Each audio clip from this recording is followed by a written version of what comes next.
ሰላም እንደምን አላችሁ ውድ የዚህ ቻናል ቤተሰቦቼ ከሀገር ውስጥም ከሀገር ውጭም ያላችሁት በሙሉ ሰላማችሁ እንደ ምድር አሸዋ ብዝት ይበላችሁ።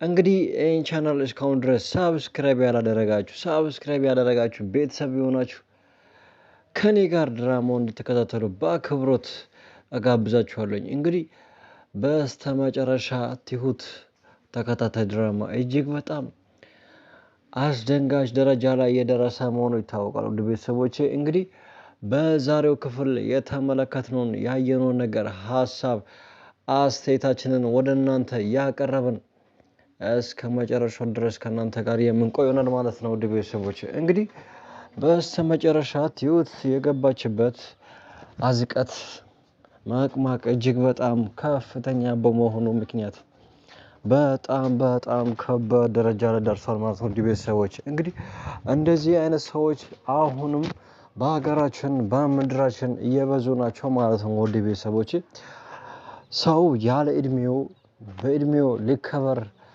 ካልፈለገ እንግዲህ ምን ይደረጋል? ውድ ቤተሰቦች እንግዲህ በዛሬ ክፍል የተመለከትነው ጉዳይ ምንድነው ከተባለ ገዛኝ የሚባለው በጣም ባለሀብት የሆነ ከበርቴ ባለስልጣን የሆነ ግለሰብ በጣም ከፍተኛ በደል በሚስቱ ላይ ያደረሰ እንደሆነ ይታወቃል ማለት ነው። ውድ ቤተሰቦቼ እንግዲህ እንደዚህ አይነት ሰዎች አሁንም በሀገራችን በምድራችን ላይ የተስፋፉ ናቸው ማለት ነው። ውድ ቤተሰቦቼ እንግዲህ እሷ የእሱ ባለትዳር እናት የልጅ እናት ነበረች። ግን አሁን ላይ እጅግ በጣም ከፍተኛ በደል ያደረሰባት ስለሆነ ያን በደል ደግሞ ለመቋቋም ብላ ትሁት አትግቢ በተባለችው ጉዳይ ላይ እየገባች አሁን ራሷን በጣም ከፍተኛ ችግር ውስጥ ልጥል ነው ማለት ነው። ውድ ቤተሰቦች እስኪ በዚህ ዙሪያ ላይ ያላችሁን ሀሳብ አስተያየታችሁን ኮመንት ሴክሽን ላይ አስቀምጡልኝ። ውድ ቤተሰቦች እንግዲህ በስተመጨረሻ ትሁት እየገባች ያለችው ጣጣ በጣም ከፍተኛ ነው ማለት ነው። በሌላኛው በኩል ደግሞ ቤቲ የምትባለው የገዛኝ ሚስት የሆነችው አሁን ላይ ስንመለከተው በጣም ከፍተኛ ደረጃ ላይ ደርሳለች። ሰልችቷታል ማለት ነው። ከገዛኝ ጋር የምትኖረው ኑሮ በጣም እየደበራት ነው ማለት ነው። ውድ ቤተሰቦች እስቲ በዚህ ዙሪያ ላይ ያላችሁን ሀሳብ አስተያየታችሁን ኮመንት ሴክሽን ላይ አስቀምጡልኝ። ውድ ቤተሰቦች እንግዲህ በስተመጨረሻ ትሁት ምን ልታረግ ትችላለች ብላችሁ ታስባላችሁ? ያችን የታሰረችዋን ሴትዮዋን ከእስር የምታስፈታ ትመስላለች ወይስ እሷ ደግሞ በጣም ከፍተኛ ችግር ውስጥ ትገባለች ብላችሁ ታስባላችሁ? እስቲ ሀሳብ አስተያየታችሁን ኮመንት ሴክሽን ላይ አስቀምጡልኝ። ገዛኝ የተባለው ግለሰብም ከቤቲ ጋር አብሮ ይኖራል ብላችሁ ታስባላችሁ ወይስ ይፋታሉ ብላችሁ ታስባላችሁ? እስቲ ሀሳብ አስተያየታችሁን ኮመንት ሴክሽን ላይ አስቀምጡልኝ። ውድ ቤተሰቦቼ እንግዲህ ይህንንና መሰል ጉዳዮችን ለወደ እናንተ እያቀረበን የምንገኘው ይሄ ቡቲ ቻናል ለእናንተ እጅግ በጣም አስደሳችና አስገራሚ ድራማዎችን በየሳምንቱ ወደ እናንተ በፍጥነት የሚያመጣላችሁ ይሄ ቻናል ሳብስክራይብ በማድረግ ላይክ ሼር በማድረግ እንዲሁም የደወል ምልክቱን የተጫናችሁ ለብዙ ሰው እንዲዳረስ ብትተባበሩ ብዬ ነው ማለት ነው። ውድ ቤተሰቦች እንግዲህ በእኔ በኩል ያለኝ አስተያየት ይሄን ይመስላል። የካሌብ አባት ደግሞ ይሄን ጉዳይ ሰምቶ እንግዲህ ትሁትን እንዳበረታታ ነው የሚገኘው ማለት ነው። ውድ ቤተሰቦች እንግዲህ በስተመጨረሻ ትሁትን ደግፎ ይሄን ጉዳይ ወደ ሕግ ያቀርባል ብላችሁ ታስባላችሁ ወይስ እነሱ እንዳሰቡት አይሳካም ብላችሁ ታስባላችሁ? እስቲ ሀሳብ አስተያየታችሁን ኮመንት ሴክሽን ላይ አስቀምጡልኝ። ውድ ቤተሰቦቼ እንግዲህ ሌላኛው ሀሳብ ደግሞ ምንድነው ከተባለ